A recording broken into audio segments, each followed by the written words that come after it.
Yeah. Chris, you're down 20 on the road Yeah. in Game 7 to the defending champs. Yeah. Like, what did you see from your guys that were allowed to pull this thing out? I mean, the effort was there. We just had to. Our offense kind of went sideways in the first half, and they really upped their defense. They were very physical, and we just talked about, kind of getting back to simplifying our offense, if you will.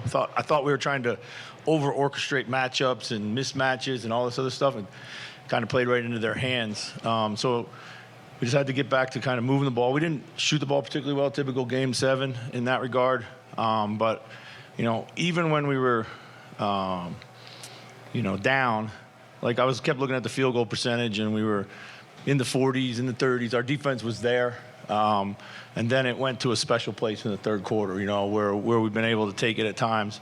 And, just everybody just kind of, bucking up and making plays and executing the game plan. So, What was the moment like for you at the end of the game? You got hundreds of Wolves fans cheering for you, and just you closed it out. What's it feel like? First of all, I'd love to really like to say thank you to our road support, both in Phoenix and here. It's been a ton of Wolves fans in the building. It's been great.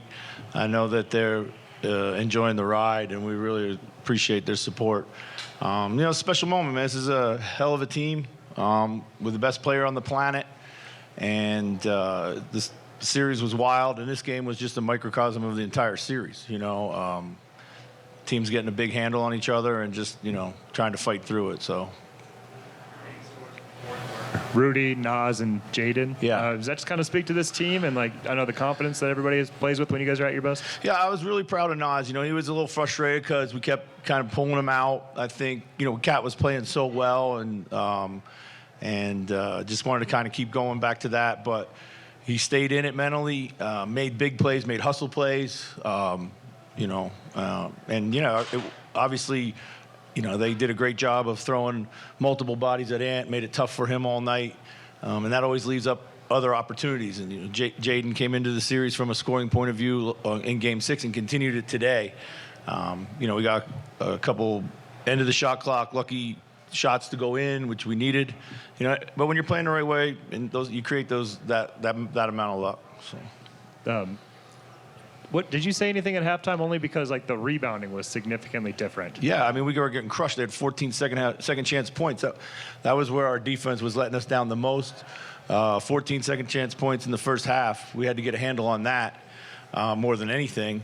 But I was really pissed about the offense. Thought the offense had degenerated completely for no real reason. And so we addressed both those things. So. Chris, it seemed like Karl has had the defensive matchup of Jokic has been so important for him here. It seemed like he was what kind of pulled the offense, though, out of that time when it was devolving. Just kind of that element of Karl and what he was able to do. I thought one of the key moments, Cat was really special offensively, particularly in the second half, and got his drive game going. We got going in the post early. I thought we were trying to play through Ant a lot, and it was kind of bogging us down.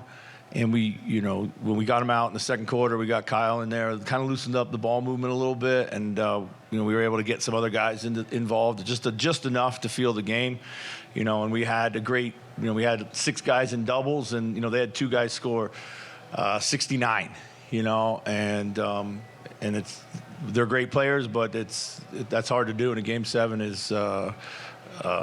Carry that much load all the way through. So, Coach, what do you think it meant for Cat to get over this hump? He's been with the franchise so long, and also overcoming the pressure that he probably had on him more than just about anyone in this game. Yeah, I think it means a lot. I think you see how at peace and happy he is right now.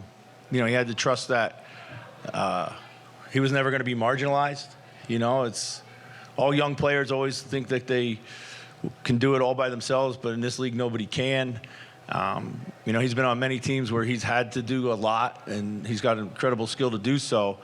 But he's really bought into doing all the other things that we need him to do. Last series he guarded Durant. This year is Jokic. Score, play through him when the moment is there, but we're not playing through him all the time, staying ready. staying positive, and staying mentally in it.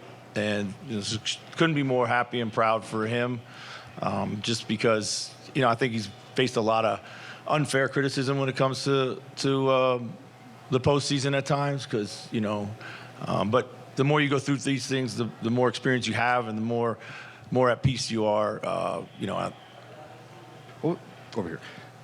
What was your confidence in just the team's mental makeup or toughness? You're down 20, Game 7, defending champs. They're building that. They had this in them to pull it out. At one moment, maybe throughout the season or whatever, did you realize that this group had a night like this? Listen, I'm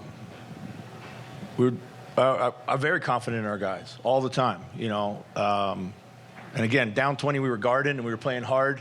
We just weren't playing very smart on the offensive end. So once we figured that out, I thought we could make a run and tighten the game up a little bit before halftime. And I thought,